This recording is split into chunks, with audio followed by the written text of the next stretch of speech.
Good day and welcome to Aussievision. I'm Kyriakos from Brisbane, and today we have a very special guest with us, Jendrick, who's representing Germany at this year's Eurovision Song Contest. Thank you for It's finding the time to speak to me. us. Hey. Thank you. Hello. Thank you for having me. Thank you so much. No, thank you. First up, we have to ask you about your spirit animal. Now, back in February, when you did that Eurovision video, you mentioned that the seagull was a spirit animal. Now, in Australia, I should not have said it. Not yes. Does everyone ask you about it, or? Go on. So at the beach, in Australia, we have lots of beaches. We have lots of seagulls. They try and eat your hot chips when you're walking along the beach. Why is the seagull your spirit animal? I should not have said it. No, but actually it is. So it was okay that I said it. Well, it's because when I had it was a talk with my friends at one night, and we talked about spirit animals, and I thought about it, and I came to the conclusion that it has to be a bird at least, because I love the freedom of the birds, and I want to be able to fly, and I love how they are able to go everywhere, and I just like this. They are the symbol of freedom, and like of freedom. That's why I want to be a bird. And I thought about, everybody always says, okay, I want to be, my spirit animal is a phoenix, my spirit animal is an eagle, and I was like, no, I don't feel like an eagle, and I don't feel like a phoenix. Like, I'm not, I'm more like, I'm there. I enjoy my life, but I enjoy my life on my way, in my way, which is not powerful, boom, boom, boom. And then I saw a seagull, and I was like, yeah, that's it. Because they live at the ocean, and I love to live at the ocean. They love the water, they love the land, they love the sky. They love to laugh, like, I love to laugh. And they also, yeah, as you said, they like to steal food from people, and I love to steal food from people too.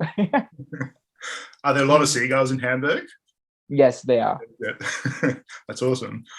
Well, we've been following your amazing journey on TikTok, where you screamed to the whole entire world that you want to go to Eurovision, and now you're so close to realizing your dream to get onto Eurovision stage. What advice do you have to anyone that has big dreams that they want to make happen?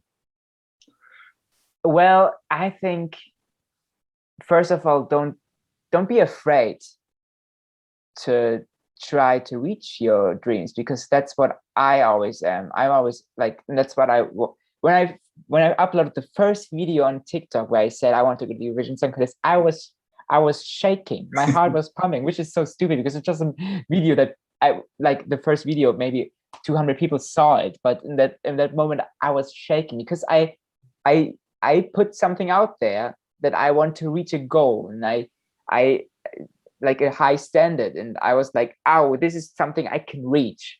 So I was really scared that people will take it in a wrong way, but only because I took the courage to do that.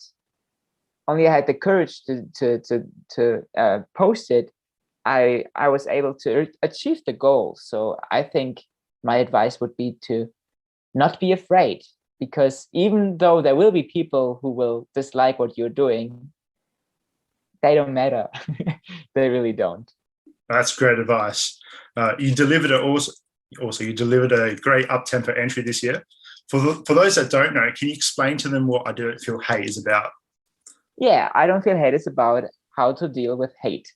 So if somebody is hating on you, somebody's bashing you, my advice is, or what I'm saying in the song is, that I don't feel hate back. I won't hate back, and I will either laugh about it or deal with it in a respectful way. And that is the message of the song. And I made it up-tempo and positive to turn those negative feelings that people throw at you, to turn them into something positive. And you wrote the song you wrote it yourself, and you also wrote it with Christoph Oswald. What was the songwriting process like? Because I've read that it was a very long process from when you started. I wrote by myself in the summer. Like, I started writing it in, I think, April. The first voice message of the song is in the voice memo, because always like, when you first have the idea of something, you put it in your phone. And the first one is in April of 2019. And then I created the song over the summer, but Christoph Oswald is always also credited as a writer because he produced the song with me in November 2019. And because the instrumental is so strong, we said we're going to share the credits of the songwriting, so that because he's a beginner like me, like I am, so that we both get a little bit of money out of it. Hopefully, I don't know how this works. I don't freaking know how I get money out of this. I don't, like, seriously, I don't know.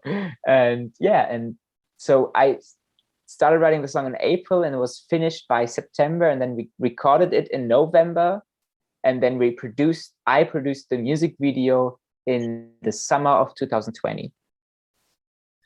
And now we know you filmed your live on tape in Lithuania. Will your live stage performance be different to your live on tape? Yes, it will be different. Yes, because we were in the luxury situation, in the luxurious. I don't know. Yes, luxury. right. Yeah. In the luxurious situation of seeing the video and seeing what works and what doesn't work. So now we changed actually a lot of the LED content in the background, and we changed a few of the camera perspectives. So our hope is now that we will be able to perform live in Rotterdam. Because I also heard that you might have changed the radio speech, or you're thinking about it. Oh no. The radio speech. Your radio speech. Yeah. Oh, I understood the way of speech. Like I understood the radio speech. The radio speech. Yeah. Yeah, I can't say much. It's already changed. It was already changed in Rotterdam, and like we had three shots. We had three shots, and one of them we had to send to Rotterdam. And the first one we could not send because I messed up the radio speech. Okay. So maybe that's a hint of what I'm doing in the radio speech. We actually sent the second one, I think, because in the first one Miriam fell full front of our nose, and it was hilarious. Oh, wow. But we Now, during this whole experience that you're representing Germany at Eurovision, you've released a fantastic music video and your song.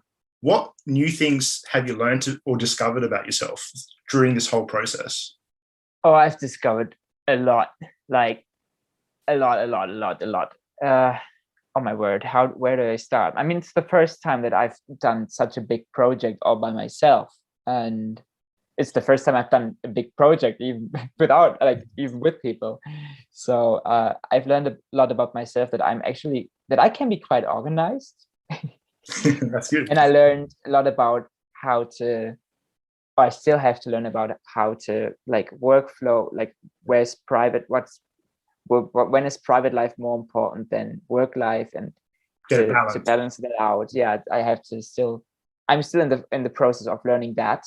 And I learned a lot about the music industry, like about the whole business, because I haven't been in it before, and having a little peek into it, taught me a lot. Well, leading on to that, where do you see yourself after Eurovision? And can we expect new music from you anytime soon? I would love to. Right now I want to produce my own music and put it out there.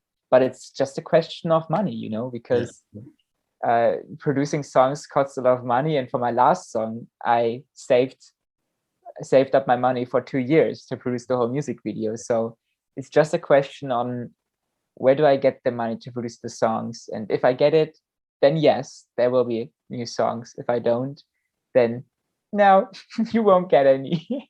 Well, will we get to hear those songs that you did during the songwriting camp? A few of them, yes. There's some that are really great and some that are not polished yet. Yeah.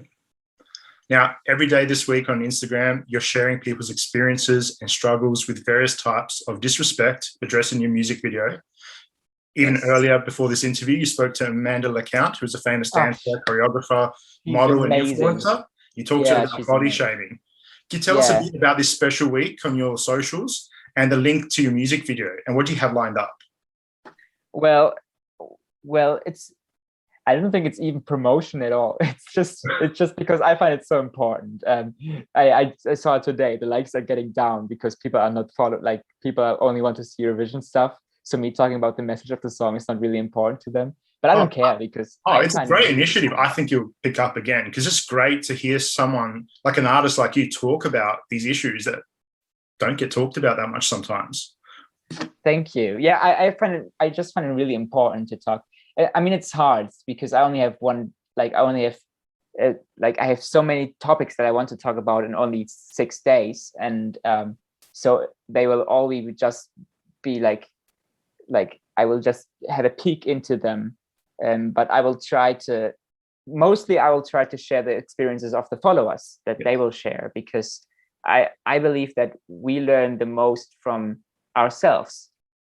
So special guests like Amanda LeCount, I won't have any day because I won't have every day because because, for example, for tomorrow I have a very lovely little interview prepared from a child who has an illness, who has brittle bones, I believe it's called. Yes. Yeah.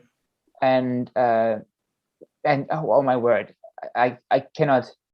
I got goosebumps during the interview because she prepared us. She's German, so she prepared herself in English, and she's reading she's reading the answers out loud, and it's truly made like she's like how she talks about the bullying she received and how she's saying, but I like how she deals with it.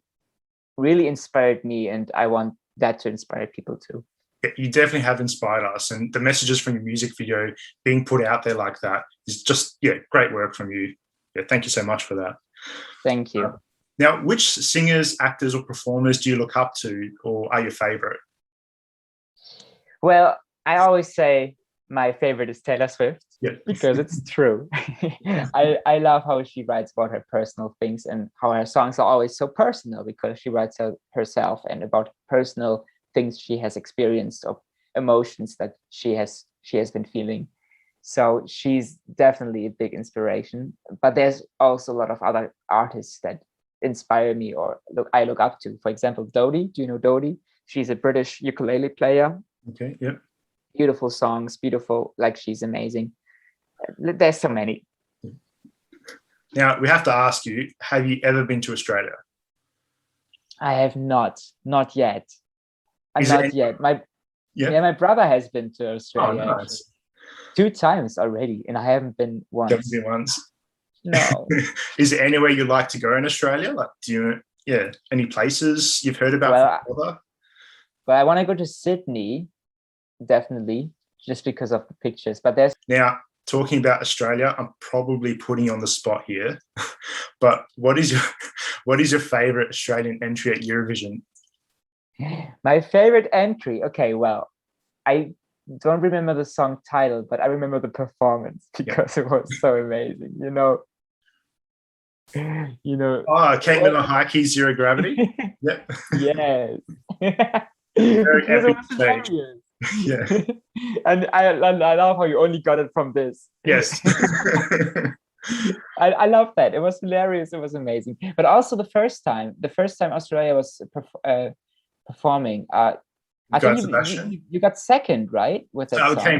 Came fifth. Okay, sorry. And then the second time we came second with Dami In. Oh, then I mean that song. I mean the one that got second, because I really like. What was it called again? Sound of Silence. Yeah, I really like that one. And last question. If you could take only 3 items with you to Rotterdam at Eurovision, what would you take? Like, only 3 things. Well, I will definitely take my ukulele. Is the phone like? Do I have the phone, or do I have to take it with me? Like, well, it is an item, so you can take your phone if you want to. Okay. Well, I think I need my phone. I need my phone, and maybe like a toothbrush. A toothbrush. Yeah. So you have good breath. That makes sense. So I have good breath. Well, thank you very much for joining us, Jendrick. Really appreciate you spending your time to talk to us. Thank you very much. All the best at Eurovision. And we're going to send out all our positivity and love to you, so you get as many douze pois as possible. Thank you very much. Thank you so much. Thank you. That's so sweet. Thank you.